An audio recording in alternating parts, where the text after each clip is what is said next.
عمر بن عبد العزیز رحمہ اللہ کہتے تھے نا کہ کسی نے ان سے پوچھا آپ کے ایمان کا کیا سٹیٹ ہے, what's the state of your faith, وہ کہتے تھے آگے جانے کی ہمت نہیں ہے آخرت میں, دنیا میں رہنے کا دل نہیں کرتا. اللہ اکبر. That's how it was. اللہ تعالیٰ ہمیں جی وہ اس تک پہنچنے کی توفیق اور اس کے بعد بھی انہوں نے دنیا کے اوپر رول کیا کام چلائے اور 2 سال کے اندر وہ پروڈیوس کیا کہ گولڈن ٹائم بولتے ہیں گولڈن ٹائمز. بہرحال تیسری جو چیز یہاں پہ اللہ تعالیٰ کے بارے میں شک و شبہات یا پھر اللہ تعالیٰ کے بارے میں یقین کیفیت کے بارے میں جو سوال ہے شیخ میرا آپ سے, یہاں لوگوں کا کوئی اور سوال نہیں ہے شک کے حوالے سے, خالق کے بارے میں تو ماشاءاللہ یقین ہو گیا ہوگا میرے حساب سے حذیفہ اگر وہ بتائیں تو, لیکن ایک سوال میرا ٹچ کرتے جائیں تو کانسیپٹ کمپلیٹ ہو جائے گا میرے مائنڈ کے اندر اور لوگ بھی رہنمائی حاصل کر لیں. 500 سوالوں کی لسٹ ہے, اب آپ کون سا سوال چلیں ٹھیک ہے آپ کریں سوال. اچھا وہ سوال یہ, اب جیسے میں اللہ تعالیٰ کو راضی کرنا چاہتا ہوں تو وہاں 10 ایونیوز ہیں, کس رستے کو اختیار کر کے سرخرو ہوں. کوئی کہتا ہے جی سارے ٹھیک ہیں, کوئی کہتا ہے سارے ٹھیک ہیں, کوئی کہتا ہے سارے ٹھیک ہے لیکن یہ والا زیادہ ٹھیک ہے. یعنی یہ ڈاؤٹ اور کنفیوژن پیدا ہونا کہ میں اپنے آپ کو قربان کرنا چاہتا ہوں, کہاں پر اپنی قربانی کرنی ہے اس کا تعین کیسے ہوگا, اگر اس میں ڈاؤٹ آ رہا ہے تو کیا کروں. مطلب آپ چاہ رہے ہیں کہ اس کنٹروورشل سوال کا جواب دیا جائے. کنٹروورشل تو شیخ نہیں ہے. Well, my take on that is first of all, کیا اللہ نے انسان کو قیامت کے بارے میں, اس سے پہلے کے حالات کے بارے میں, ان صدیوں کے بارے میں, ان سب وقتوں کے اندر جب علم کا کیا حال ہوگا, مسلمانوں کا کیا حال ہوگا, اور کیا وہ وقت ہوں گے, کیا وہ تذبذب ہوگا,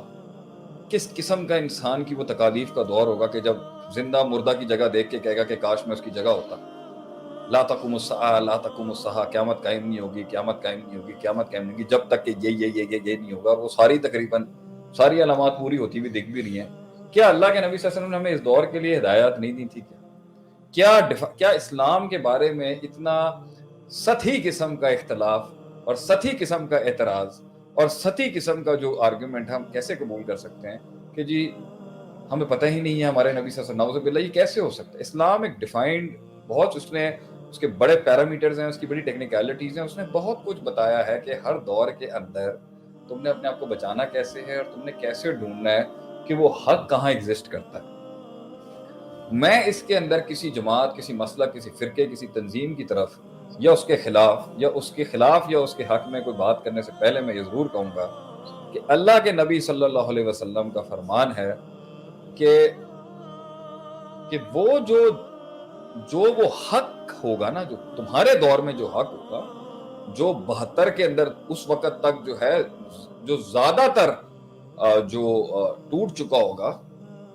72 رستے بن چکے ہوں گے یا 73 رستے بن چکے ہوں گے, یہ غالب اغلب یہ ہوں گے, بعض اسی سے ڈیفینیٹ کر دیتے ہیں, یہ اغلب زیادہ تر یہ ہوں گے, غالب نمایاں یہ ہوں گے, اور تو پتہ نہیں کتنے طریق نکل چکے ہوں گے جو حق کا دعویٰ کر رہے ہوں گے اور بتا رہے ہوں گے کہ جی اس رستے کے اوپر سیلویشن ہے, اس رستے کے اوپر تمہاری بقا ہے, اس رستے کے اوپر تمہاری فلاح ہے. تو اس وقت میں نبی صلی اللہ علیہ وسلم سب سے پہلا کرائیٹیریا دے دیتے ہیں نا, ما انا علیہ اليوم واصحابی, جس پر میں اور میرے صحابہ ہیں. اور اگر اس روایت کی صحت کے اوپر بھی بعض لوگ اعتراض کرتے ہیں تو دوسری روایت ہے وہ الجماعت ہے. ایک روایت میں آتا ہے الجماعت ہے وہ ایک نظریہ ہے, ایک سوچ ہے, وہ ایک میتھڈولوجی ہے, اس کو پکڑ کے رکھو گے تو تمہیں پتہ چل جائے گا کہ جی یہ ٹھیک ہے یا نہیں. تو یہ ایک عام انسان کو اگر اللہ نے آج کے دور میں اس آزمائش سے رکھا ہے کہ تجھے جستجو کرنی پڑے گی, تجھے تگ و دو کرنی پڑے گی, تجھے یہ جہاد علم کے ساتھ والا جہاد کرنا پڑے گا, تو وہ کیا ہے کہ وہ جا کے ان سے پوچھے گا کہ جی آپ کی نظر کے اندر جو یہ کام جس کی آپ مجھے دعوت دے رہے ہیں, جس جماعت کی آپ مجھے دعوت دے رہے ہیں, جس گروہ کی آپ مجھے دعوت دے رہے ہیں بنانے کی, آپ کے اصول کیا صحابہ کرام رضی اللہ تعالی علیہم اجمعین سے ملتے ہیں یا نہیں ملتے. یہ ہے وہ کرائیٹیرین جس کے تھرو وہ اپنا شک دور کر سکتا ہے کہ بھئی کیا صحابہ کے دور میں جو کام ہوئے ہیں, جو پولیٹیکل کام ہوئے ہیں, جو جورسپروڈنس کے کام ہوئے ہیں, جو فقہ کے کام ہوئے ہیں, جو اجتہادات ہوئے ہیں, جو طریقہ کار آزمائے گئے ہیں, جو تفسیریں ہوئی ہیں قرآن کی, آپ اس سے ٹیلی کرتے ہیں یا نہیں کرتے؟ آپ مجھے وہ ایویڈنس دے دیں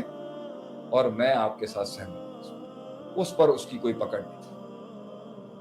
یہ ہے میرا ون لائنر. اول تو میں ون لائنرز لینے کا قائل نہیں ہوں کیونکہ چیزوں میں تفصیل ہوتی ہے. اگر تو وہ بندہ جو قرآن سے تصور پیش کر رہا ہے, وہ بندہ جو حدیث سے تصور پیش کر رہا ہے, اگر وہ صحابہ کی اور تبع تابعین کی اور تابعین کی شرح پیش کرتا ہے, ان کی تفسیر پیش کرتا ہے, ان کی تشریح پیش کرتا ہے, اور اس کانسیپٹ کو لے کے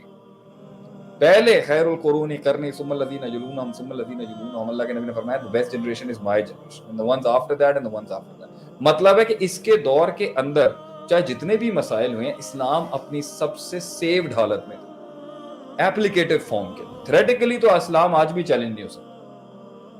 اِنَّا نَحْنُ نَزَّلْنَا الذِّکْرَ وَإِنَّا لَهُ لَحَافِظُونَ. اللہ تعالیٰ کہتا ہے کہ میں نے اس قرآن کو اور میں نے اس ذکر کو اور میں نے ان حدیث کو میری طرف سے ہیں یہ, اور اس کی حفاظت کا ذمہ بھی میرا. تھیوریٹیکلی تشریح وائز اس کے سارے ڈاکیومنٹیشن, اس کی ساری اسناد سب سیو ہے, اس کا مفہوم سارا سیو ہے. ایپلیکیشن کے اوپر ہی تو ایشوز ہیں نا جی, کہ آج کے دور میں اس کی ایپلیکیشن کیسے ہوگی. اور اس تو صحابہ کی ایپلیکیشن, صحابہ کی انڈرسٹینڈنگ, صحابہ کا فہم جو ہے, اس کو سامنے رکھ کے جب آپ تعین کریں گے انشاءاللہ کہ صحابہ نے پریفرنس کس کو دی. صحابہ کے نزدیک بعض لوگ کہتے ہیں جی عقیدے کو سائیڈ میں کر دو, ٹھیک ہے, فلاں امر کو سامنے لے کے آ دو.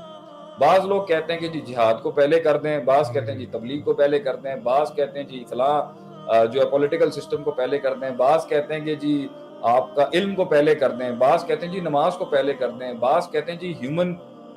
ہیومینیٹیرین ویلفیئر ورک کو آگے کر دیں, بعض کہتے ہیں جی اخلاقیات کے لیے دین آیا تھا, باقی چیزیں جو بھی تھیں, بعض کہتے ہیں کہ جی سب کچھ اپنے لیے ذات تک رکھیں اور دوسرے کو چھیڑ. تو یہ مختلف جو آراء معاشرے کے اندر ایگزسٹ. بعض کہتے ہیں کہ جی قرآن کو لے لو, حدیث کو چھوڑ دو. بعض کہتے ہیں اگر حدیث میں لینی ہے تو یہ والی لے لو, وہ والی. یہ سب چیزوں کو لے کے آپ کو جو قبلہ جو آپ کو میں دے سکتا ہوں نا, جس میں آپ زندگی کے اندر اگر اسی پر رہے تو انشاءاللہ آپ کی گارنٹی ہے اس کے پر, وہ ہے کہ آپ نے جو صحابہ کرام جو ہے نا رضی اللہ تعالیٰ علیہم اجمعین, ان کو رضی اللہ تعالیٰ عنہم, اللہ تعالیٰ ان سے راضی ہو, ان کی جو زندگی ہے نا, کیونکہ وہ ڈائریکٹ اسٹوڈنٹس ہیں آپ صلی اللہ علیہ وسلم, انہوں نے ڈائریکٹ لیا ہے اور آپ صلی اللہ علیہ وسلم کو ڈائریکٹ دیا ہے. تو جو ان کی انڈرسٹینڈنگ ہے نا کلیکٹیولی, جس پر وہ سارے کلیکٹیو کھڑے میں ہیں, اس انڈرسٹینڈنگ کے ساتھ آپ ہر آدمی سے پوچھیں جی آپ کی یہ جو بات ہے کیا یہ اس دور کے لوگوں سے میچ ہوتی ہے؟ آپ کا جو یہ عمل ہے کیا اس دور میں کسی لوگوں نے کیا؟